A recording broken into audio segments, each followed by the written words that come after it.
qophii xiyyeeffannaa.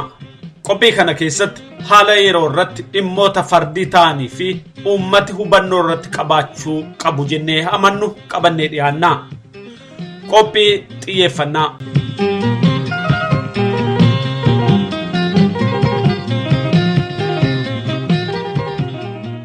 Oromoon gaafa duulaa gaafa lolaa takkaan injifatamne gaafa nagaa jedhanii ittiin hafuura baafachiisaa goyyumsan injifatamaa. Egaa yoo nagaa taate nagaan naguma hanga nagaan kaanitti immoo lola guddaatu nagaa guddaatidha. Oromoon ofirraa lolachuu danda'utu jira. Kan olitti dhageessan kun sagalee Jaal Marroo Dirribaa ajajaa waraanaa bilisummaa Oromoo zoonii lixaati.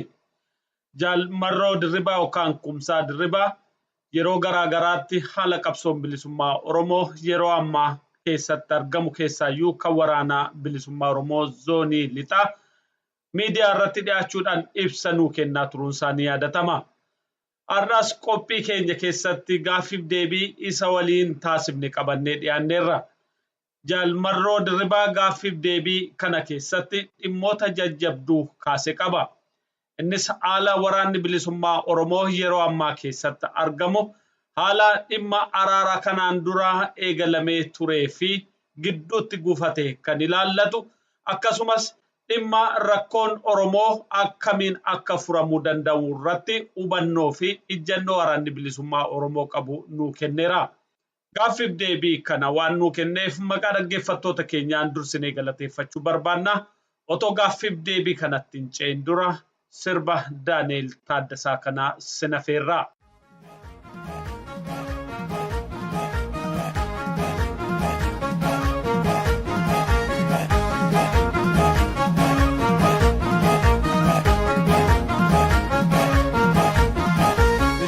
Yagota matalesa, yagota matalesa, shole yagota matalesa, yagota matalesa, arreda oru male yagota matalesa, shole yagota matalesa, goro pada chasure yagota matalesa, shole yagota matalesa, arreda oru male yagota matalesa, shole yagota matalesa, biyo fi fakadure yagota matalesa, shole yagota matalesa, shole yagota matalesa, shole yagota matalesa, waboko gacharako, abao gadisako, gota kaduan solo, enika tingotako, baratti barasana, kawe murka gurani, akal mana bankamne, umnanu kabrosani, foilol.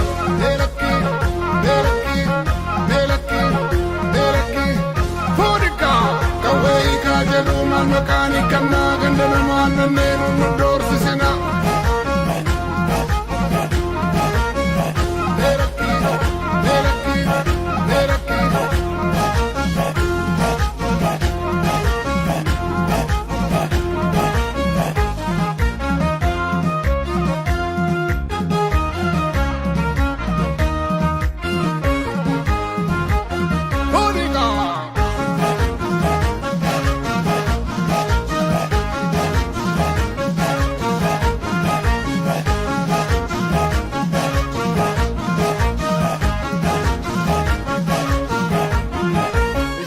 Yagota matalesa, shole yagota matalesa, shole yagota matalesa, shole yagota matalesa, kankaban kunne yagota matalesa, shole yagota matalesa, gadi sambake guti yagota matalesa, shole yagota matalesa, wango kuvada dabde yagota matalesa, shole yagota matalesa, omale tatti dulti yagota matalesa, shole yagota matalesa, shole yagota matalesa, shole yagota matalesa, warabattin biyarma kallena afatate, gorduba afnani fi dinka kona kajete, gafa olte bultu manana baidate, obsi kanarranjiru dinaf garana jete foilol.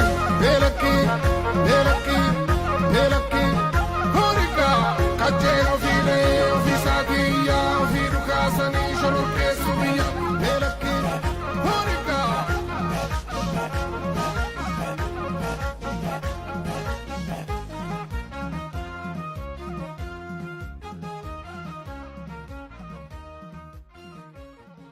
Ayyee jaalmarroo hedduu fayyaa ta'imee gidduu kana maal keessa jirtu uummata hedduu waa'ee keessan kana dhiphachaa jira. Mee haala keessa jiru waraanni keenya hojiin itti jiru waan jiru mee nu ibsuu dandeessaa?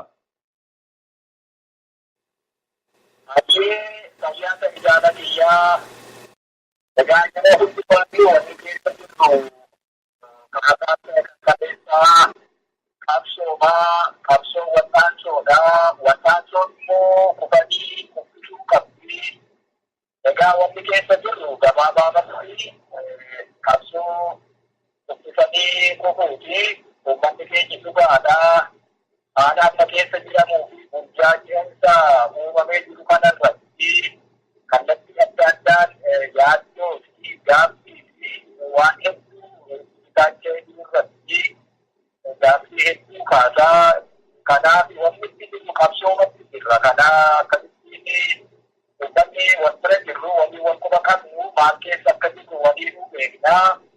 Fageenya irraa bakka adda addaa taa'ee miidiyaa gama hedduutiin olu dhabamee jiru kana qofaatiin guddaa jiru odeessa haqaa hin arganneef immoo wanni ammatti qabatamaatti keessa jirru wal'aansoo diinaatii ganii kufuuti. Waraanni bilisummaa Oromoo akkuma kaleessaa har'asii qabsoottidha jira. Qabsoon wal'aansoodha. Wal'aansoon ammoo kuffisuu fi kufuu qabdi. Egaa haalli qabatamaa amma waraanni bilisummaa Oromootti jiru qabsoo hadhooftuu diinaanii kufanii wal kuffisuurra jirra. Wanni jiru ammatti kanadha fakkaata. Waraanni bilisummaa Oromoo waraana bane moo waraana itti baname ofirraa deebisaa jira? Waraanni bilisummaa Oromoo waraana isa irratti banamee labsii dhukaasaa dhaabuu gamalachuun mallatteeffame yookaan waliif galamee ture cabsuu caalaa ammoo sana jalaan dahoo godhachuun bakka inni qubatiinsa waraanaatti dhufuuni ka duula guddaa irratti banamee ofirraa ittisuu irrattidha argama. Wanni kun ofirraa ittisuu qofaanii ka qolatamuu hin dandeenye ta'uu amanuuni waraanni bilisummaa Oromoo nagaa barbaachuuf jecha nagaa buusuuf jecha waan dhukaasa dhaabuu walii galanii sana kabajee jiraachaa ture. Hawaasni inni beekaa inni kun didee gara jireenya waraana bilisummaa Oromoo gaaffii keessa galchuutti sadarkaa gahamurra waan gaabeeti ofirraa ittisuu qofaan gahaa waan hin taaneef waraanni bilisummaa Oromoo lola isarratti baname ofirraa ittisaaf amma immoo lola mataa isaatiin barbaadee loluutti jira jechuudha. Kanammoo kan fide ofittummaa fi gannummaa bara baraanii rakkoo uummata Oromoo furuu hin dandeenyee fi gannummaa badduu sabaafis hin taane biyyaafis hin taane sanatti dhimma bahanii ittiin ilmaan Oromoo cabsaa dhufan sana taa'anii ilaaluun waan hin danda'amneef kun ta'ee jechuudha. Kanaaf jalqaba mootummaatu waraana nurratti labse. Dhukaasni dhaabbachuun suni kamiilanaa akkasumaayyuu dhaabbatee hin beeku. Waraana bilisummaa Oromootu dhukaasa ofirraa dhaabee nagaa dhufuu malu kanaa carraa laannee fi yeroo laannee fi rakkoo kanaatti guduunfaa goonee saba keenya illee gidaraa kana keessaa baasna jennee nutu dhukaasa dhaabe malee mootummaan kun takkaallee dhukaasa hin dhaabne jechuudha. Lafoota seenuu hin dandeenyee fi kanaan dura humnaa waraanni bilisummaa Oromoo irraa kaase maqaa nagaa jedhu sanaan dahatee maqaa dhukaasa dhaabuu jedhu sana dahatee raayyaan ittisa biyyaa ofiin jedhu kuni duula guddaa fi sakatta'insa guddaadha nurratti bane. Inni kun egaa ofirraa ittisaa turree carraa akkasumas gara bal'eensa akkasitti itti adeemaa turree kun hundumtiyyuu immoo ta'uu hin dandeenye waan ta'eef waraanni bilisummaa Oromoo akkuma kanaan dura beekuu fi afaan jarri beekanii dubbisuutti jira jechuudha. Akka odeeffannoo qabnutti mootummaan waraana guddaa isinitti bobbaasaa jira. Waraanni bilisummaa Oromoo waraana guddaa kan ofirraa deebisuudhaaf hagam humna qaba? Egaa jaala kiyya yoo ilaalte mootummaan kun sadarkaa qilleensarraa lafarraa kallattii danda'ame hundaanii ololaanii waan hedduun akka waraana bilisummaa Oromootti duulaa jiru ifaa. Waraanni bilisummaa Oromoo lakkoofsaan yookaan meeshaa qabateen osoo hin taane sammuuni kan inni lolaa jiru. Mootummaan kun meeshaa gurguddaa hedduu meeshaa barri uume hedduu qabatee sossoo'uu danda'a. Meeshaan yoomiyyuu taanaan dhala namaatu hojjete nama isa hojjete deebisee lola waan ta'eef nama isa hojjete injifachuu hin danda'u. Waraanni bilisummaa Oromoo hidhannoon isaa kaayyoodha. Kan ammoo kan ittiin galma ga'u sammuudha. Kanaaf waraanni bilisummaa Oromoo baduus kadide injifatamuus barbadaa'uus kan hin dandeenye hidhannoo sammuuti of harkaa qaba. Sanaanidha lolaa jira. Meeshaa hamma kana qabatanii nutti duulamu sammuu dhala namaatu kalaqe. Meeshaa sanatu deebisee sammuu sana loluu jira. Sun immoo sammuu sana injifachuu hin danda'u. Kanaaf waraanni bilisummaa Oromoo gabaabaamatti kana ofirraa ittisuu qofa miti ofirraa kaasuu fi keessa darbuuf illee ga'umsa qaba. Ga'umsa isaa sana immoo hanga ammaatti duula faraqaa yeroorraa yerootti sammuu ilmaan Oromoo naannoo kanarratti hojjetamee olola baay'ee haddooftuu fi badaa ta'e diiginsa ta'e nurratti gaggeeffamee Oromoo bakka hedduullee amansiisuun duula daboo kadhatamee nurratti gaggeeffame. Kana hundumaa dura dhaabbachuu qofaa miti bakka hedduutti lafuma kanaan dura jiru irratti ofirraa ittisneetu akkaataa kanaan jirra. Ga'umsa isaas dandeettii isaas itti qabnaa. Kan ammoo shakkii hin qabnu ragaan immoo uummata keenya walii dhaabbannee lolaa jiru. Inni itti aanu immoo uummata. Waraanni bilisummaa Oromoo akkuma maqaan isaa ibsu saba Oromoof ka dhaabbate bilisummaa walabummaa fi birmadummaa biyya kanaa fi ka dhaabbate. Mootummaan kun unuun lolaa yeroo jirutti uummata Oromoo lolaa jira. Mootummaa yoomiyyuu uummata lolee injifate hin jiru. Ni turaa, ni bulaa, ni eelaa, baay'ee ajjeefamaa, gidirfamaa, hidhamaa, ari'atamaa yoo obsee itti fufe mootummaa uummanni xiiqii wal qabe jennaan injifannoon xumurratti kan uummataati. Kanaaf waraanni bilisummaa Oromoo ga'umsa kan itti qabuu fi injifachuu kan danda'u. Mootummaan uummata lolee injifatu hin jiru. Uummanni yoo obse garuu mootummaa injifachuu ni danda'a. Uummanni Oromoo galaana guddaa. Waraanni bilisummaa Oromoo immoo qurxummii galaana sana keessa jiru.